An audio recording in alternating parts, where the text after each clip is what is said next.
Hey, what's happening? What's going on, guys? Welcome back to the channel.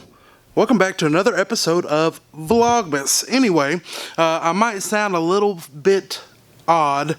I've got a double ear infection. Right now, my head is killing me. As a matter of fact, my head feels like this. Charade getting on the top floor in the high rent district. Here he goes, crossing himself. Oh!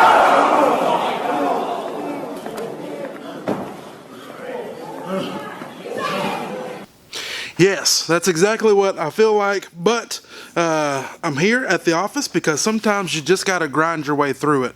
If you want to do this full time, that's just kind of what you got to do. Get here and take care of business. But anyway, today's video is brought to you in part by me. It's brought to you in part by me. 5,000 subscriber giveaway coming up very, very soon. We've still got a little work to do. We're a little over 1,000 or so subscribers away from the giveaway. Got to do it before Christmas. Hopefully you guys are going to come through, help me out. Subscribers of Rick Webb, thank you. I hope you enjoy your stay here at my channel. Lots of great content. There's lots of great YouTubers out there right now. Rick Webb is killing it. My homie Barr is killing it. You got people like Jay Book. You've got Ronaldo Offerman. You've got a ton of great YouTube content right here for absolutely nothing. So check out all their channels. They're all doing great things in their own unique, special way. But be sure to subscribe to the channel, hit the notification bell so you get all the new stuff, especially coming through for Vlogmas. Follow me on social media, djwoopig, gonna be right here, and even down here. Also, djwoopig@gmail.com is where you can send me any questions. If you've got questions about today's video, drop me a line at djwoopig@gmail.com. I promise you, I will get back with you. Today's video, we are going to be discussing what I use for ceremonies. A lot of you guys like to make this a lot more difficult than it needs to be. You need a music source, you need a microphone, you need a speaker. That's it. There's different ways to dress it up and make it look nice and clean, which we're going to do. We're going to show you all the ways you can do it, but there's no need to take out 2 speakers. I mean, seriously, unless you're doing a wedding for 300-400 people, maybe outdoors, there's no need to take out 2 speakers. 1 speaker's enough. A lapel mic, a good quality over-the-ear lapel mic or over-the-ear mic for your officiant is going to pick up your bride and your groom. It's going to work out perfectly.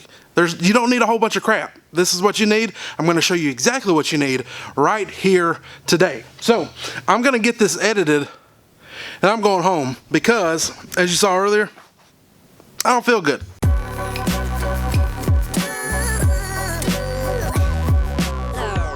All right, so 3 basic components of what you need for a ceremony rig. You can also use this for rentals, like a really super basic sound system. We'll discuss that here in a little bit. But like I said, you need a music source, which if you've got your phone or your iPad or your computer, doesn't really matter. You need one of those. You need a speaker, good quality speaker. There's no sense in buying a 15 for a ceremony. That's something you want to use for dance music that's got some heavy hitting bass. That's going to work out a lot better. I use a 12, even something like a QSC K would be just fine. For ceremonies, you're doing a lot of spoken word and light background music. It's not a club. So that's your speaker. You need a microphone. The microphone of choice that I use is the Shure BLX4R. As you saw in yesterday's video, I got some new antennas for it that's going to improve our reception and our range, so we can get plenty of range out of the microphone itself. So that takes care of that. And then we need a way to make it look good. So I mount everything that I have on a speaker stand with a tray on it, a speaker stand or speaker stand tray, and that's what really makes it look good. There's no sense in taking out a table or having to scrim it. I'm old. I'm getting old. I want to get in and out with as little equipment and as little hassle as possible. So I want to do it fast. Now, you can do whatever you want to do. You can take your full controller out there. I don't really care. but I'm going to show you how I do it. So first things first, let's grab the speaker stand. My speaker stand of choice is made by Ultimate Support. Ultimate Support stands have been good to me. There's also great other brands out there such as K&M, there's Proline, there is Gator. I will tell you though, you get what you pay for when it comes to speaker stands. So if you've got you know, $1,000 speaker up in the air, do you really want it sitting on a, you know, $19 Amazon special speaker stand? I don't think you do, but I use Ultimate Support stands with the telelock system. Like I said, once again, I'm getting old, so this system here makes it really simple when lifting your speaker up in the air. It's not as simple as like the gas powered option, but I don't have any of the gas powered stands besides the subwoofer poles. I use these every single gig now. They just make it a lot easier for me to get in and get out. Now once you have your speaker stand, your base to the whole operation, you need a speaker. I've got a ton of speakers, from 15s to 18s to 12s to 10s to whatever. The best speaker I have for this application is going to be a ZLX, an Electro Voice ZLX 15 or 12 speaker, but those are currently not in my shop because they're out on rentals. So we're going to use an EKX 12P, which is also a fantastic speaker. It's a wooden enclosure. It's got plenty of power, especially for something like this. And the important thing is it's got 2 built-in mic pre's on there, so it can actually, you can gain the speaker up and down, or the microphone up and down from the speaker itself. You don't even have to tie in another mixer if you don't want to. Now, before you go getting ahead of yourself with plugging it in, there is a little trick that you're going to need, or there's a little gadget that you're going to need, and that's called an Icy Piggyback. It's this guy right here. This guy takes the IEC from the back of your speaker. Normally you'd have an IEC and it goes straight to an Edison. What this piggyback does is it allows you to piggyback off that same power with that Edison off of the same source. So you can plug in your speaker as well as your mic receiver into one plug without having to run, let's say, a power strip or a 3-way or something like that. This is going to go right directly into the back of your speaker, and then your microphone is simply going to plug into it. Makes things a lot simpler.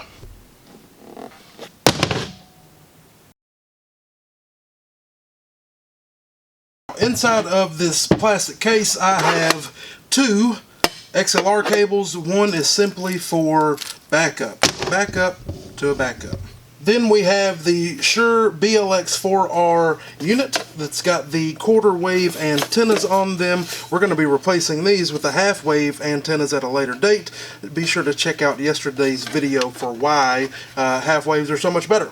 You notice everything's labeled: body pack, AC cable, over the ear, and then a handheld, which we sometimes send out with it as well. So the body pack is a nice stable body pack. The one thing I like about it is it takes AA batteries, just like most other body packs and every other microphone that I carry with me on a mobile DJ basis. It's always good to have batteries that all line up to the same.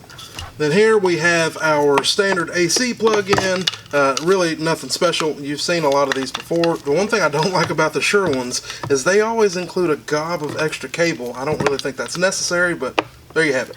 And then we have a Countryman Style over-the-ear microphone. Now, I love these a lot better than something that came with it, like this. You're going to find these in most every, there we go, most every lapel mic are going to come with something similar to that. I really don't like how these sound, and they're really, really easy to feed back.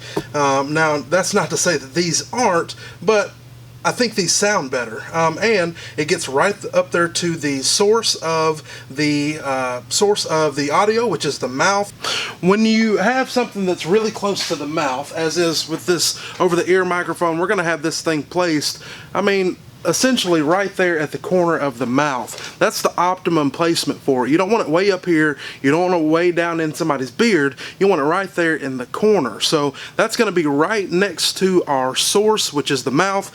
I find that when you're using something like this as opposed to a traditional lapel that you've got strapped, you know, most of the time way down here, for instance, I find that you don't have to gain it up as much. Gain before feedback is a real thing. It's a real audio term.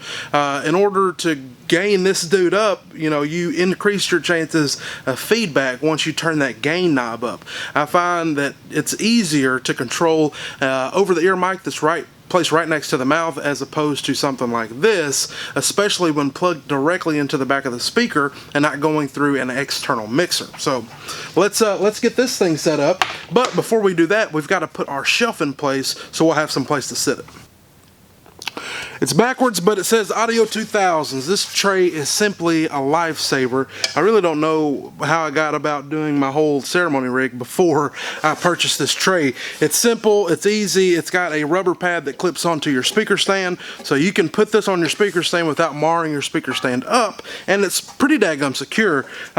This thing you can find on Amazon. I'm going to have purchase links to everything in the top comment of this video, so be on the lookout for that. But these things are awesome. If you don't want to use this for your ceremony rig, that's fine. I can guarantee you that you might find more than one use for this stand. One thing that I was even thinking about incorporating was being able to lock this into the subwoofer pole, clip it on, and then you've got a platform to sit a small moving head on, and trust me, it's going to hold it. It's fully welded. It's got a brace underneath, so you know it's not the weight of the moving head wouldn't sag it down. So that's just an idea, but I use it mainly for my ceremony rig. Now, once everything is set, I've got my microphone. I'm going to be ginger with it because my ear is still hurting, by the way.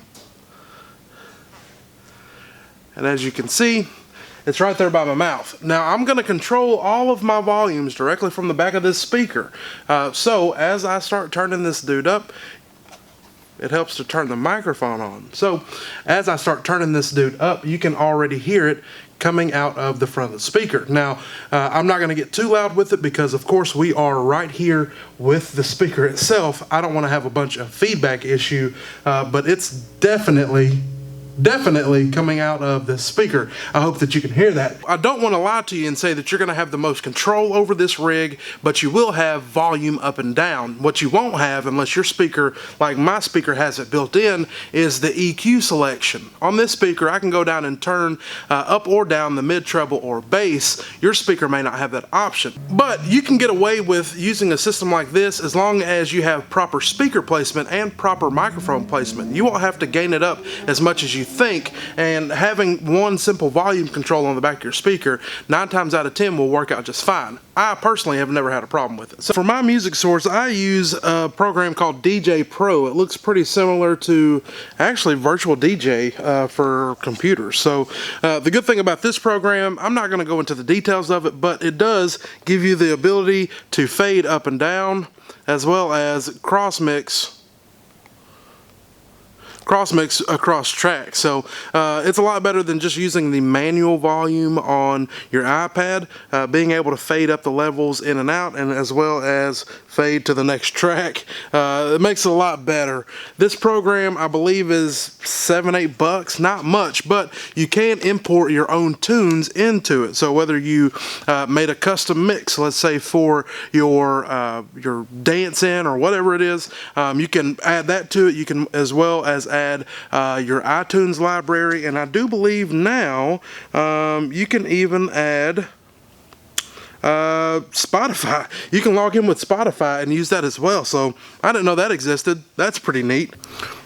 And that's pretty much it, guys. You can see right there, it's simple, it's clean, it's effective. Really, it just kind of looks like a speaker's hanging out there. You can't even see the tray or the microphone on it. Again, it doesn't have to be something super complicated. You do want good quality, reliable sound. You do want great equipment. We've got that in Electro Voice and Shure both, but it doesn't have to be an exact duplicate of what you're bringing in for, let's say, your reception main setup.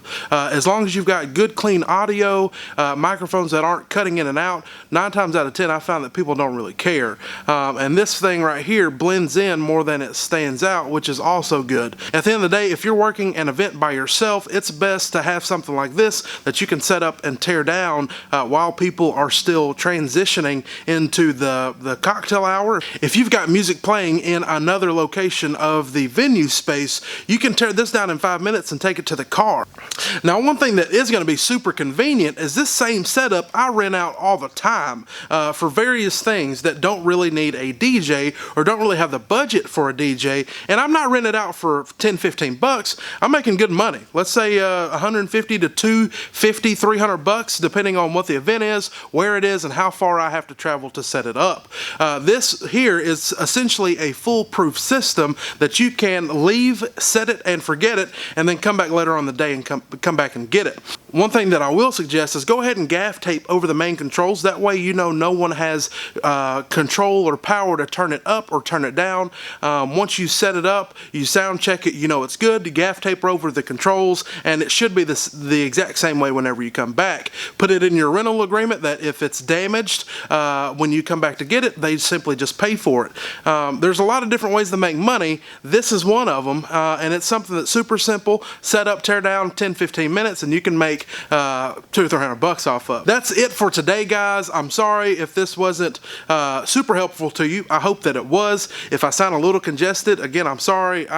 Dude, I'm all stopped up and my ears are ringing. I've got a headache. I'm super congested. I'm tired. So I'm going to edit this down, go home, and we will see you tomorrow. Before we get out of here, if you've got an idea or something that you want to see in this Vlogmas, leave it down in the comment section below. I would love to get some info on what you guys are looking for. If you're new to the channel, go back and take a look at some of my other videos. That way you can see what we do around here, from production to DJs to live sound, lighting, all sorts of stuff. So go back and look through some of my older videos. That's it for today. We'll see you tomorrow.